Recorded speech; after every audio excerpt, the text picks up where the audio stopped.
2년 전부터 한 남성과 결혼을 전제로 만남을 가져왔는데요. 저희는 결혼정보업체를 통해서 소개를 받았습니다. 그런데 언제부턴가 저를 현금 인출기 취급을 했습니다. 카드 결제 대금이 부족하다 해서 700만 원, 사업 자금이 필요하다 해서 3천만 원을 빌려줬는데요. 그 외에 자잘하게 빌려간 돈도 꽤 됩니다. 그때는 사랑의 눈이 멀어서 저를 이용하고 있다는 생각을 못 했는데요. 6개월 전부터 연락도 잘 안 되고 잘 만나주지도 않아서 혹시나 해서 뒤를 밟았는데 다른 여자가 생긴 겁니다. 너무도 억울한 마음에 현장을 덮쳤는데 그 남자는 저에게 사과를 하기는커녕 오히려 저를 스토킹으로 신고를 하겠다라고 하는데요. 그래서 제가 돈을 갚으라고 으름장을 놓으니 갚아야 되는 돈인 줄 몰랐다며 발뺌을 하는 겁니다. 지금 어느 누가 먼저 고소를 할지 굉장히 위태위태한 상황인데요. 정신적으로 너무 힘들어서 우울증으로 병원도 다니고 있습니다.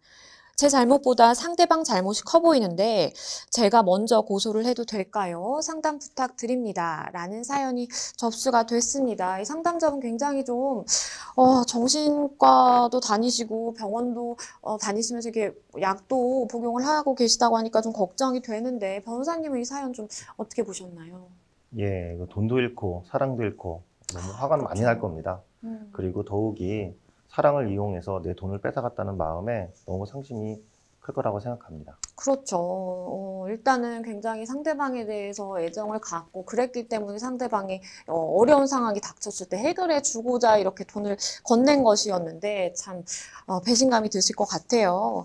만약에 이 남성이 이제 돈을 뭐 빌려갔다라고 이제 말씀을 해주셨는데 근데 갚지 않고 있는 상황으로 보입니다. 그렇다면 이제 형사랑 좀 민사로 나눠볼 수 있을 것 같은데 일단은 고소하고 충분히 소송도 가능한 상황으로 보이시죠. 예, 연인 사이에 돈을 주고받았으면 먼저 판단할 게 있습니다. 돈을 빌려줬느냐, 그렇죠. 아니면 그냥 쓰라고 준 거냐. 돈을 빌려준 거는 대여고, 그냥 쓰라고 준 거는 증여입니다. 음. 예를 들어서, 돈을 언제 갚을게, 월급 받으면 갚을게, 음. 라고 하면서 남자가 빌렸을 땐 대여죠. 그렇죠. 예, 그런데 여자가 안 갚아도 돼. 이게 아니라, 그냥 너 써. 그냥 오빠 써. 생일 선물로 줄게. 이렇게 되면은 증여라고 볼 수 있습니다. 그렇죠. 근데 이런 경우도 있습니다. 남자가 돈을 빌릴 때, 나 월급 받으면 줄게. 근데 여자가 안 갚아도 돼. 예, 이렇게 할 수가 있죠. 그렇죠. 이거는 대여인데 면제해 준 겁니다. 음. 예, 그래서 이 세 가지로 크게 나눠지는데요. 사기죄의 경우에 이 증여나 대여지만 면제일 경우 실무상 사기죄로 좀 처벌되진 않습니다. 예, 그렇지만은 대여일 경우 돈을 언제 갚을게 라고 빌린 경우에는 대여이기 때문에 사기죄가 논의될 수가 있습니다. 근데 반드시 대여라고 해서 사기죄가 성립되는 건 아니고요. 남자가 돈을 빌렸을 당시에 변제 능력과 변제 의사가 없었을 때 그럴 때 사기죄가 성립될 수 있습니다. 예를 들어서 월급 받으면 내가 갚을게 라고 남자가 빌렸습니다.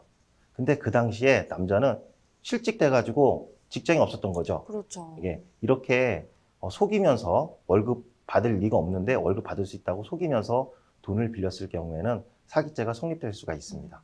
말씀해 주신 것처럼 일단 사기죄가 성립이 되려면 기본적으로 이제 증여가 아니라 좀 대여인 상황이어야 될 텐데 대여인 것도 다 이제 사기죄가 성립이 되는 것이 아니라 실제로 내가 이 갚을 의사가 없는 사기의 고의가 있었어야만 이게 고소를 할 수 있는 상황이다라는 이제 말씀을 해주셨습니다. 그런데 상담자분이 또 궁금하신 게 있으시대요. 이 결혼을 전제로 사귀고 있었는데 그렇다면 혹시나 이 혼인빙자 간음죄가 성립을 하는지 좀 궁금합니다라고 말씀을 주셨거든요. 예. 혼인 빙자 간음죄는 말 그대로 혼인을 빙자해서 간음하는 범죄입니다. 예전에 형법에서 규정되고 있었는데요. 2009년 헌법재판소에서 남성의 성적 자기결정권과 사생활의 비밀을 침해한다는 이유로 위헌 결정을 났습니다. 그렇기 때문에 더 이상 혼인 빙자 간음죄로 처벌되지는 않습니다.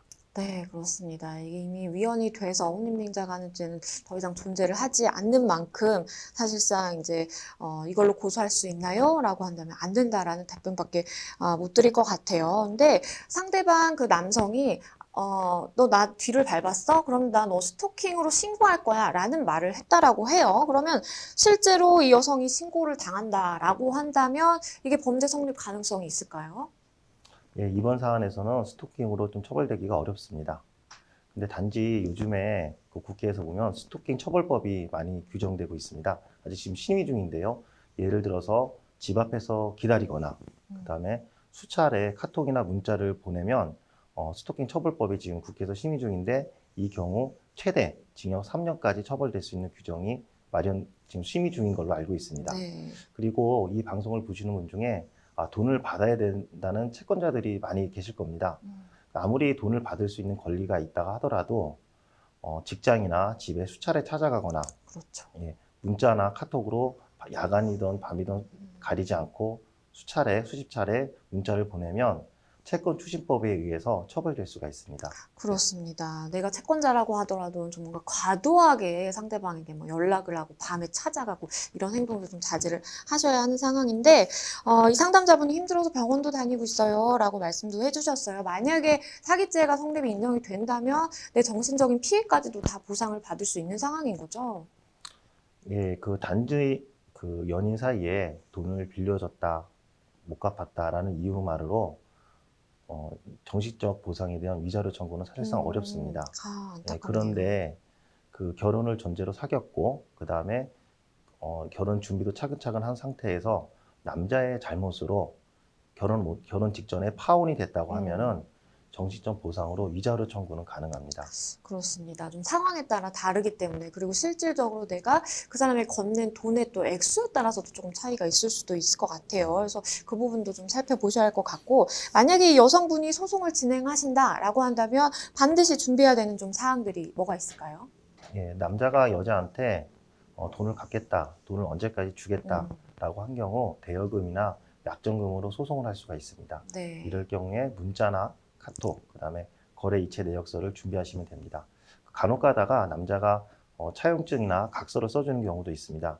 이것도 반드시 매우 중요한 증거가 되므로 확보하시는 것이 좋습니다. 네, 말씀 주신 것처럼 만약에 이제 소송을 진행하고 싶다라고 하신다면 실질적으로 이제 주고받은 문자 내용이라든지, 만약에 차용증을 썼다라고 한다면 그 차용증이라든지 첨부하셔서 소송을 진행하시면 좀 더 효율적일 것 같습니다.